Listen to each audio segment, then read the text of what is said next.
This is the Wealth Ability Show with Tom Wheelwright. Way more money, way less taxes. The real estate market's been a bit of a turmoil in 2023. What is going to happen in 2024? Today, we're going to discover what to look for in 2024 and what to do about it right now and into the future. And we have with us one of our real estate gurus, Keith Weinhold, who's been with us before. I've been on his show. We've been friends for a very long time. Keith, it's great to have you on the Wealth Ability Show. Oh, Tom, it's a real honor. It's been a couple of years. Thanks for having me back. Absolutely. So let's start with, if you would, a little bit of your background and how you got into real estate in the first place. Yeah, sure. I was raised in Appalachian, Pennsylvania, in a lower middle class home. And when I graduated from college, just with a humble geography degree, I fell in with a group of friends, Tom, that I would call aspirational. And I think we all might have heard the famous quote from the late business philosopher Jim Rohn: you are the average of the 5 people that you spend the most time with. Take your 5 closest friends, average their educational attainment level, average what they're doing on a Saturday night, average the way they dress. That's probably about who you are. And 2 of my 5 closest friends bought a 4-plex building as their first ever home. They lived in 1 unit, rented out the other 3 as their first home ever. That sounded scary to most people, but to me, it took on this context of normalcy because 2 of my 5 friends were doing it. And I learned it was just a 3.5% down payment. I could buy a 4-plex building, live in 1 unit, rent out the other 3 with just a 3.5% down payment. As long as I lived there for 12 months, you only need a minimum credit score of 580. This is something very actionable for your audience or for beginners, or especially for a younger person. And what that really showed me, Tom, is that I don't want to focus on getting my money to work for me. That's a middle-class mindset. Getting your money to work for you, that's kind of a 401k middle-class mindset. I'm going to work in a soulless job until I retire. What I learned from that first property, Tom, and I since went on to extract equity from that 4-plex to buy more properties, is I don't only want to get other people's money working for me, I can get other people's money working for me 3 ways at the same time, like I did when I bought that 4-plex building with a small down payment. I got the bank's money to work for me with leverage in the loan. I got the tenant's money to work for me by paying the mortgage and the expenses. And thirdly, I got the government's money working for me at scale with a 4-plex building. You know, you don't want to focus on only getting your money to work for you. With buying an income property with a small down payment, you get other people's money to work for you 3 ways at the same time. So that's how I began and how I got into real estate and how it really transformed me and changed my life. So you did that very early, right? Sounds like it was right out of college. It was. Good for you. Good for you. All right. So fast forward, this is what you do full time. Yeah. And it sounds like you dumped your geography degree. Was it geography or geology? It was geography. You're right. It doesn't have much to do with real estate. I guess they're both location, but they're fairly unrelated. Yes. There you go. So that college degree, great, good, you got it. But now you're making money and you're doing it in real estate. Right. So we've seen a big upheaval in the real estate marketplace. And I know you do a lot of work in single family homes and the smaller rental units, right? So first of all, what have you seen in 2023? We've had guests on here talking about multifamily and commercial. We haven't had anybody until now to talk about what's going on in the single family rental market and the Plex, what we call the Plex rental market. So what have you seen has happened in 2023? Yes, you're right. I deal largely in the 1 to 4 unit space. Really, Tom, what I saw happen in the year 2023 is we saw mortgage interest rates probably hit their peak for this cycle at just over 8% in October of 2023. And really, I think what we saw is a lot of people learned something I've been talking about for a few years.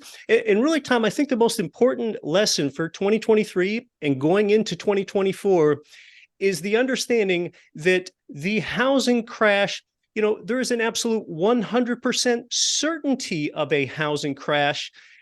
No one has clairvoyance. How could someone be 100% certain of anything? That is because the housing crash already occurred. It took place in spring of 2020. It was a housing supply crash. That's what's helped hedge us against a price crash, despite the highest mortgage rates that we've seen in about 40 years. You've seen 1 to 4 unit prices stay resilient because we still have demand and we have this dearth of supply, and it's a pretty inelastic condition. We just cannot pull ourselves out of it. Why is that? So we've seen, over the last, let's explore this for a second. Over the last several years, so we had a huge, a huge need for supply in the multifamily.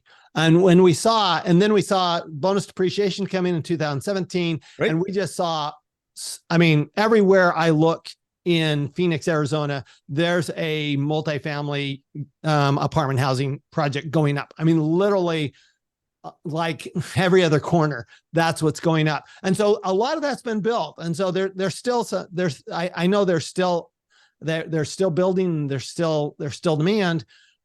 What happened in the what's happened in the small unit where the supply hasn't increased like it has in the large multi-unit? That's continued to drive demand. And yet, Tom, I was recently in the but I'm sorry, I want to bring you back to this. Why? So in the multifamily units, we've seen the supply come up. So we're close to having enough supply. You're saying we haven't seen that in the single family and the Plex market. Why haven't we seen more construction in the single family Plex market? Is it because all the money's been going into the multifamily? Is that what's going on, or what caused that? You've had an increase of institutional money in the single family home space, but not as much as you have in the multifamily space. Got it. Brought in new investors with those economies of scale that multifamily projects demand. I saw cranes in the air, a lot of them in Denver, Chicago, and a few in Boston recently. Most of those building multifamily projects. There just aren't enough single family projects. And the demand, so we're talking about the supply, the demand has stayed high for a few reasons.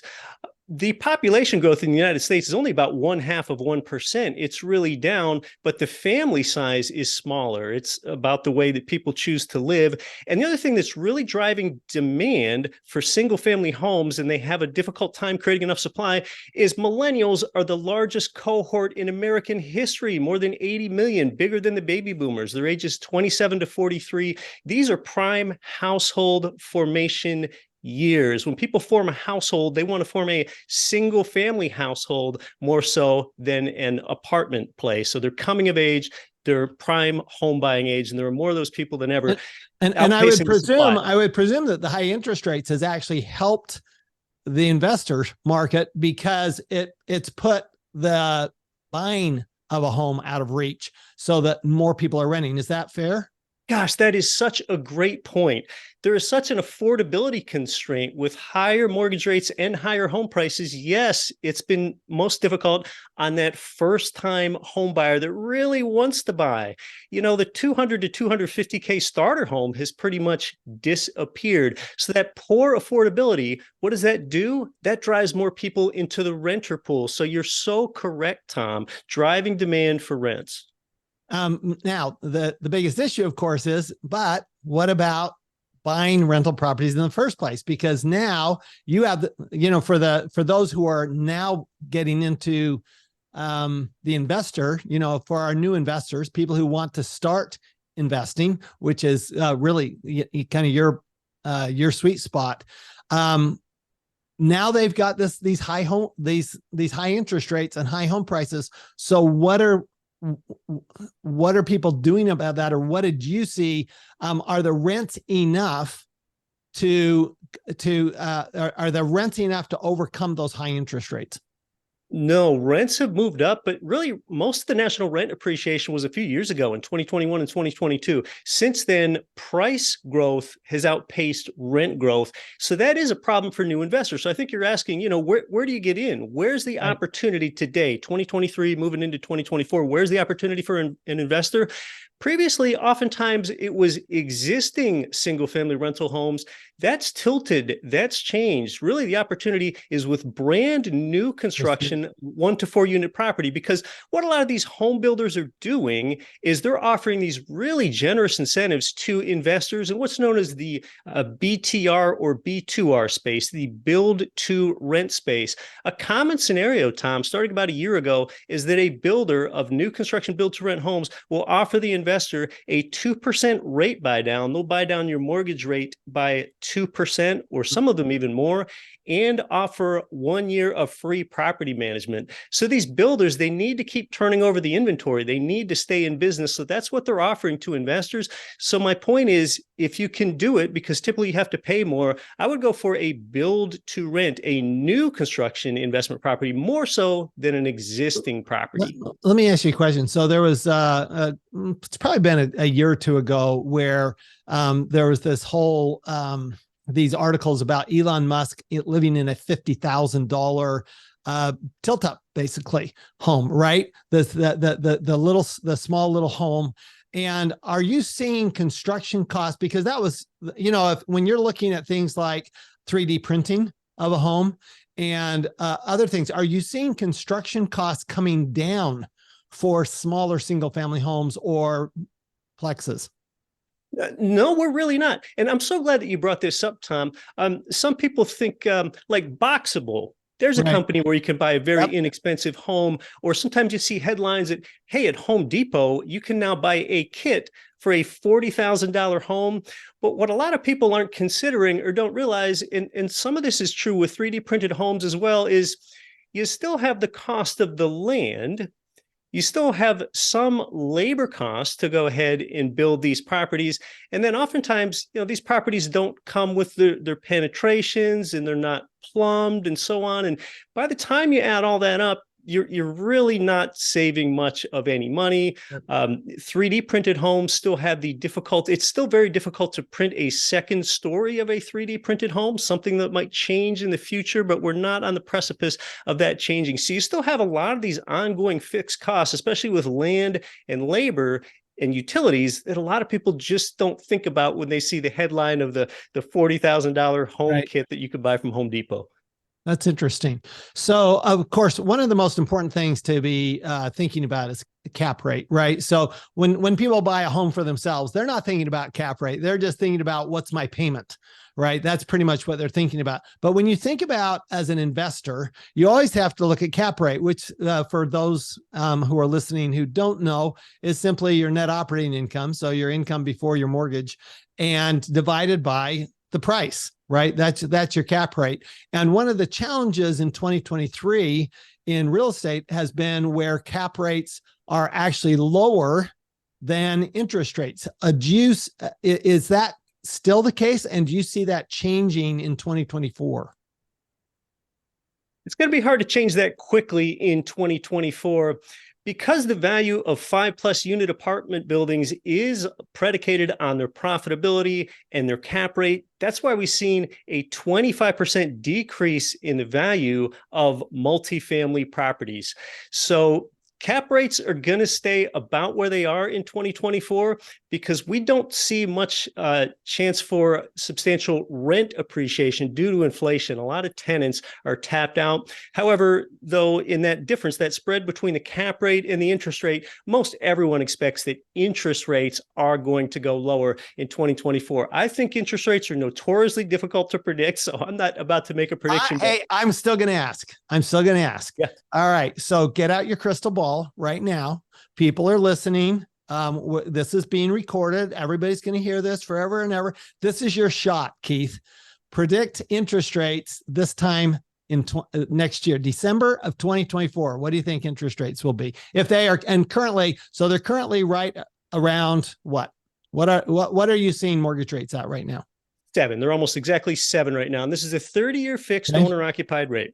Okay, 7% owner occupied. What are they for a for a rental unit property? 0.75% to 1% higher. Okay, so let's say they're 8%. All right, so I can do this math. So we're at 8% today. End of 2024. What do you expect the interest rates to be? I think they're only going to be about 1% lower than they are today. So that's about 6% for the owner occupied rate. I don't have great confidence in that. I can predict prices better than I can interest rates. Interest rates have to do with the bond market and a whole bunch of different factors in the world. But that's what I can tell you. But, here's one thing that I can help you, the investor, think about. And that is the fact that if you think that we're headed for a recession, an economic recession, that has a strong correlation with a lowering of interest rates of all types. It's especially in the mid and late stages of a recession that you see a lowering of all kinds of rates, including mortgage rates. And why is that? Well, that's because the powers that be, the Fed, they recognize the economy needs help. So we're going to ease rates. So if you think we're headed for a recession, lower rates. And a recession basically is deflation, right? So it's the opposite of inflation, is deflation. That's where a recession comes in. So here's a question for you, Keith. All right. So are you predicting a recession? I don't know. That's really difficult to say because people have been talking about this recession that's forever, just around the corner for more than a year and a half. Tom, you already got me going out there further than I even wanted to go with predicting mortgage rates. Be bold. Come on, be bold, Keith. Well, Tom, here's what I say. When I want to predict the future of what's going to happen, I often look at history over hunches. Okay. So, we have the history of the inverted yield curve and the higher mortgage rates. So I will say it is more likely than not that in the next 12 months, we'll have an economic recession based on history over hunches. So there you go. I love it. You know what? That's great, Keith. Thanks for being bold out there. So you heard it here. Keith Weinhold is predicting a recession, or at least a downturn, right? We won't use technical term recession, but downturn in 2024. And what you're talking about here, the inverted yield curve, to make sure everybody understands it. Normally, a long-term rate is going to be going to be higher than a short-term rate because you're taking more risk in a long-term rate when you're talking about investing in a bond. But an inverted yield curve, long-term rates are lower than the short-term rate, right? So the short-term rate is higher. So what happens is that means that people think that it's going to come down the road, right? And so they actually think that the short-term rate ends up being higher. Did I get that right? Yes, you did. So that condition's been inverted. It has not been normal. And oftentimes that's the precursor to a recession, which still hasn't come. Exactly. So historically, what happens is when that curve changes, and if you look at if you want to go on, there's plenty of websites you can go to see, and just Google inverted yield curve. And what you'll see is that historically, way more often than not, I would say 80 to 90% of the time, after the yield curve goes back to normal, that's when we start seeing the recession, because that's an indication that, guess what? Things are coming down again. And the American economy has been really resilient. It has surprised so many people. In fact, Bloomberg predicted a 100% chance of recession in 2023. 100%. A lot of people have been fooled. And yet no recession in 2023. So not technically. Yep. So given that that's so difficult to predict, what are you telling your investors as far as how to deal with this? Because home prices have kind of leveled off, but have they come down a lot? Home prices and fourplex prices? No, they really haven't. Over the past year, we've had 2 to 3% appreciation, pretty modest, lagging behind historic appreciation rates by a little while. Most expect inflation to stay somewhat elevated into 2024. And real estate is more than just a hedge against inflation. Income property with a loan, that's actually a vehicle where you can profit from inflation. So, we talk about history over hunches. The history is long run inflation. And it's funny, Tom, Sometimes don't you wish the powers that be told you where the target was or what they're trying to do? Like people are always trying to figure out the YouTube algorithm or the Facebook algorithm or something. Well, the Fed tells us that they're Right. targeting 2% inflation. When you look at how the CPI is calculated, you can easily make the argument that it's higher than 2%. They're telling us where it's going. So, we know what's coming. And real estate investors actually benefit from inflation three ways at the same time, because you're hedging yourself with the price of the asset on its own, and then you benefit from the debt debasement. Secondly, when you take out a loan. When you take out a loan, the bank doesn't ask to be repaid in inflation-adjusted dollars, and the tenant's paying that interest for you. The bank only has to be repaid in nominal dollars, nominal meaning in name only. So one of the things you're saying is, from a cash flow standpoint, let's ignore price for right now, but from a cash flow standpoint, because price is a little different in a fourplex than it is in a single family home. Because single family home, you have home owners, people who are going to live in that home that are buying those, it's not just a rental property. You're not just looking at it from an investment standpoint. So if you do that and you're looking at cash flow, are you seeing rents going up in the rental market? Rents have really flattened out. They're up as much as 15% year over year back in 2021 and 2022, but they've really flattened out. And for a real estate investor, I don't think it's smart to buy a property at negative cash flow, hoping it's going to cash flow tomorrow, because hope's not a strategy. That's something we want to back off from. So let me ask you the question. So I've got to ask you the question, Keith. Okay, so if I've got my interest rate around 8%, cap rates haven't come down appreciably. So cap rates right now, presumably they are less than 8%. Is that fair? Yes. Okay. So that means that we're upside down. So we talk about inversions. We're actually in an inverted cap rate situation where our cap rate is lower than our interest rate. So actually borrowing money to buy the property actually costs us more than we'll get. So it's a pretty rough strategy. Like you say, you don't want to bet that that's going to go up so that then you can end up, your cap rate basically takes care of itself. So what are you telling people right now for the next 12 months? What are you telling your investors? If you've got an 8% interest rate that maybe could come down as low as 7% and cap rates are staying low, how do people find an investment that's worth investing in? Well, again, it's don't pay that rate. Get the builder to buy it down for you. There you New go. construction home builders, they're buying it down. But Tom, since you brought up rent, and I'm talking about inflation, one way that real estate investors profit from inflation that a lot of people don't understand is that, say we just have 10% inflation over time. That might even take a couple years. And say then that you're able to bump up your rent 10%, just commensurate with inflation over time. That's all you're doing.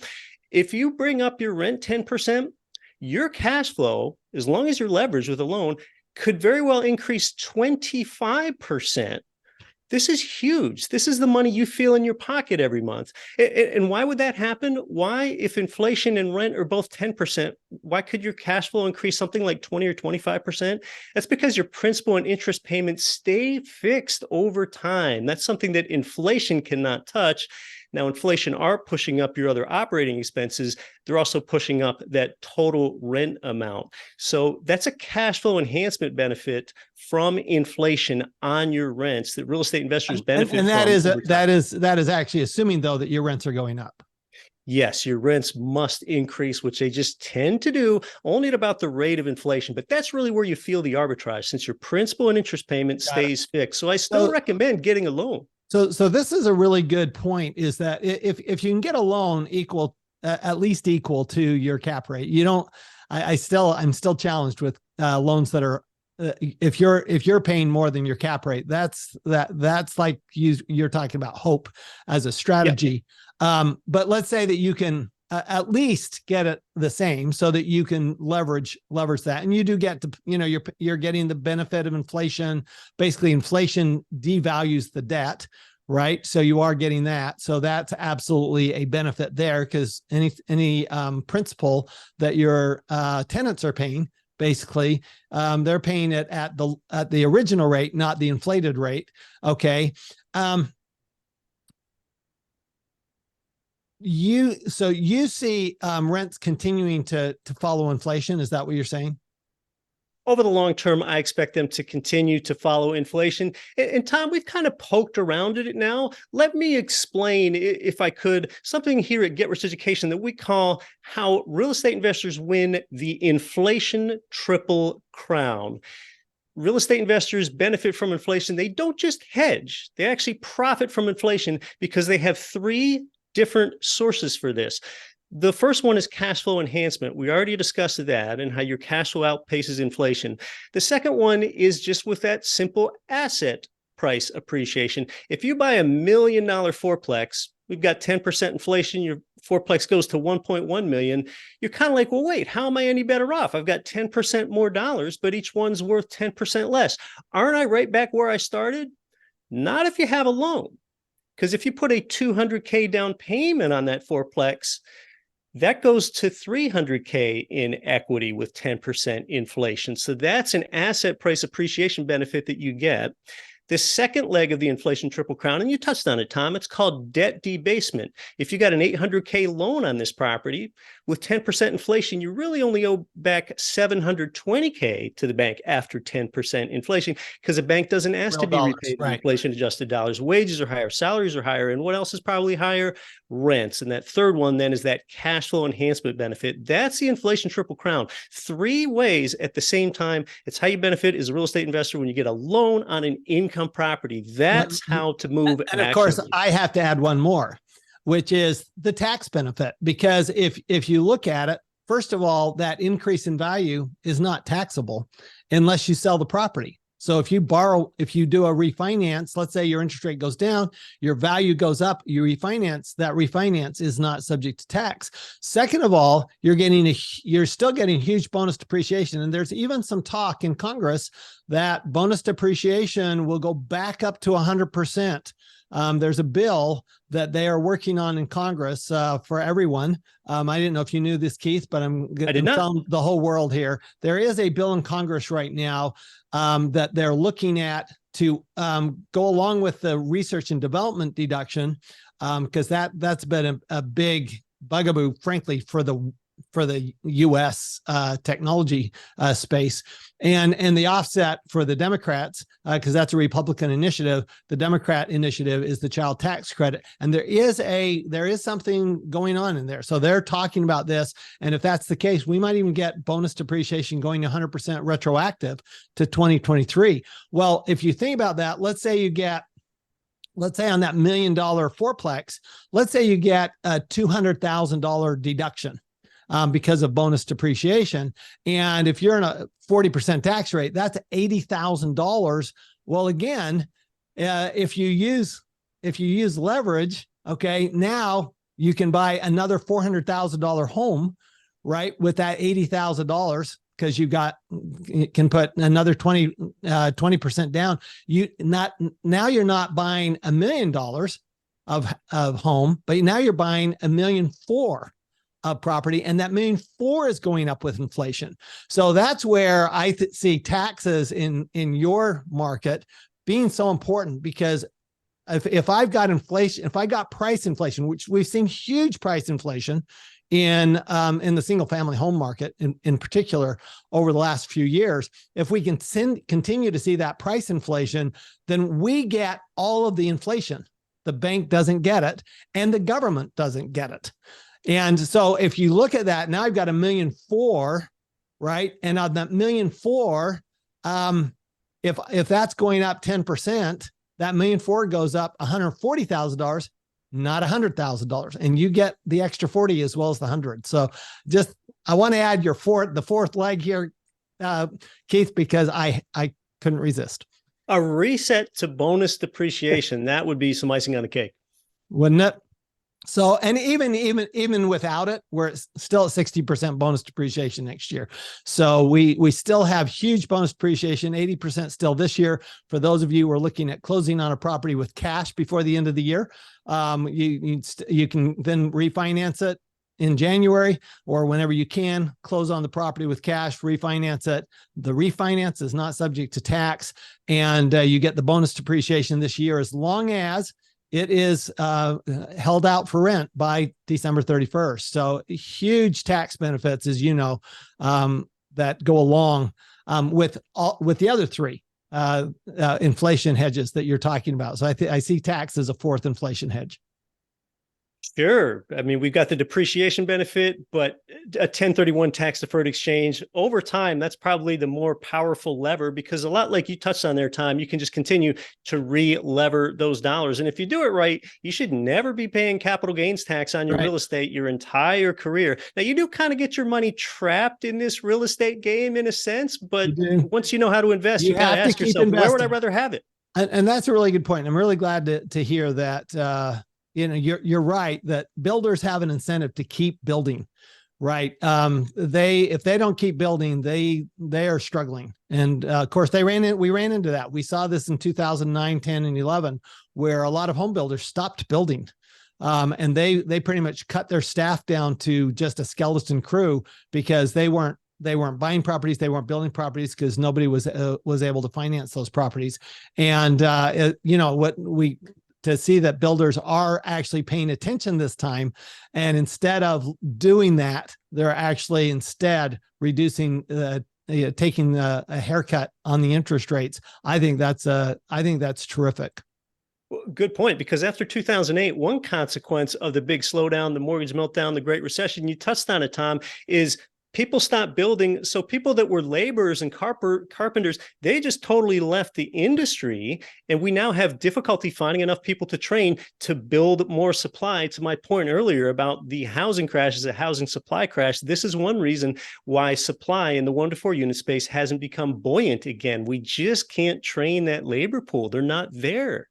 That's interesting. Okay. So, before we get to final words, where can we find out more about you and Get Rich Education?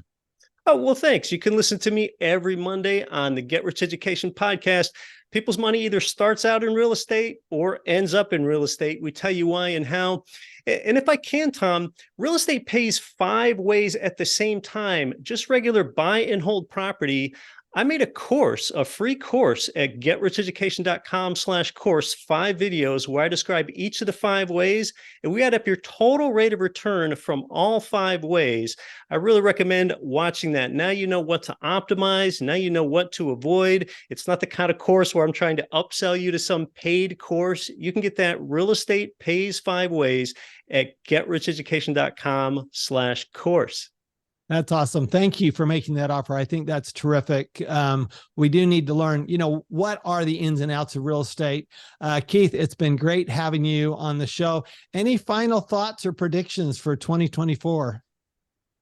Inflation is just going to continue to be an economic malady for those people that don't own assets. You do want to own real assets that don't just hedge you against the inflation, but you actually profit from it 3 ways at the same time, like I described. That is almost completely predictable. So align your interests with what's predictable. Awesome. Thank you very much. Just remember when we do recognize that we can take advantage of inflation. Most of the time, all we're hearing is the doom and gloom about inflation. But what about the positive aspects of inflation? When we're investors, the inflation helps us. Not only do we make way more money, but we pay way less tax. Thanks, everyone. We'll see you next time. You've been listening to the Wealth Ability Show with Tom Wheelwright. Way more money, way less taxes. To learn more, go to wealthability.com.